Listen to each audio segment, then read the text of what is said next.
Flashcard 6. Chandela Dynasty.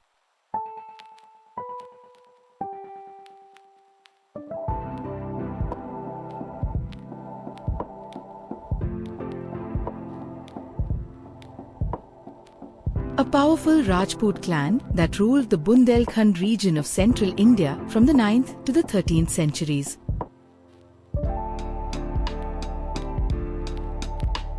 Flashcard 7. The sculptors filled the Chandela art form with resilient vigor and breadth of life. Elucidate.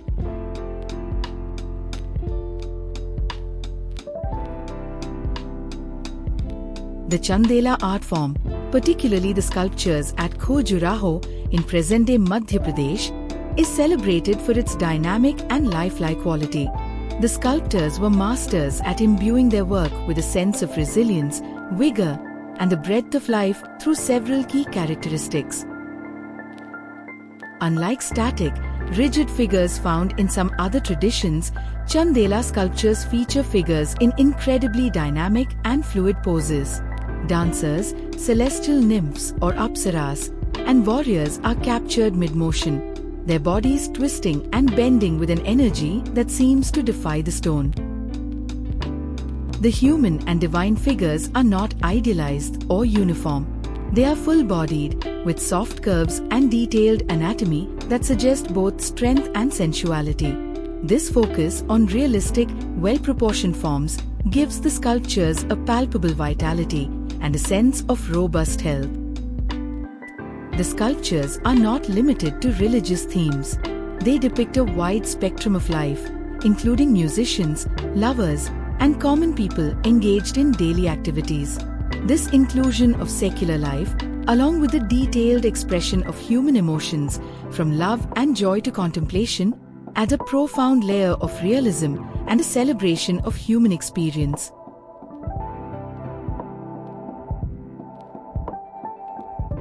Flashcard 8.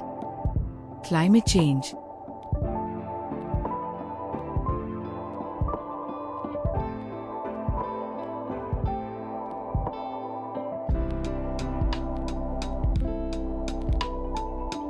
Refers to long-term shifts in temperatures and weather patterns, primarily driven by human activities since the Industrial Revolution.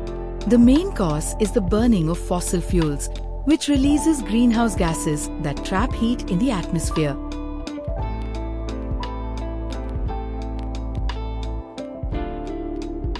Flashcard 9. How are climate change and the sea level rise affecting the very existence of many island nations? Discuss with examples.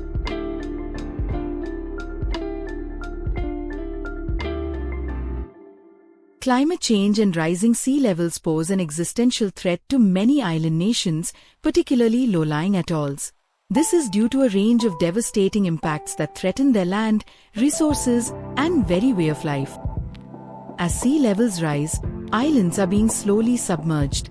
In low-lying nations like Tuvalu and Kiribati, much of the land is barely above sea level.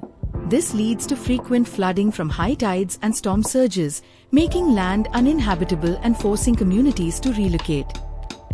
Rising seas cause salt water to seep into the underground freshwater lenses that many islands rely on for drinking water and agriculture. This contaminates the limited water supply and destroys crops, leading to food and water insecurity. For example, communities in the Marshall Islands face severe shortages of clean drinking water. Coastal erosion, flooding, and more intense storms damage homes, roads, airports, and other critical infrastructure.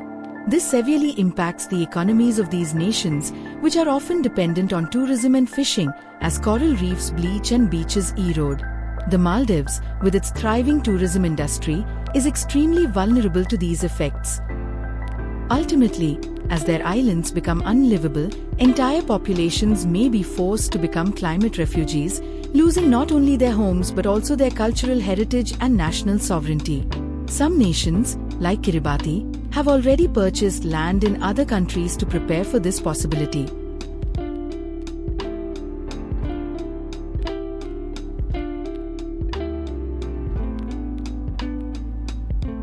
Flashcard 10. Non-farm primary activities.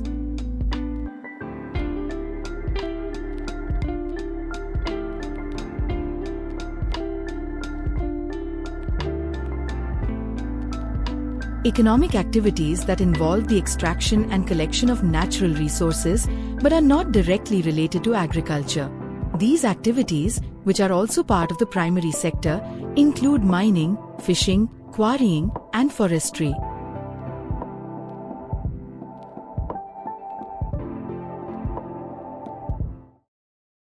It's time to take a break.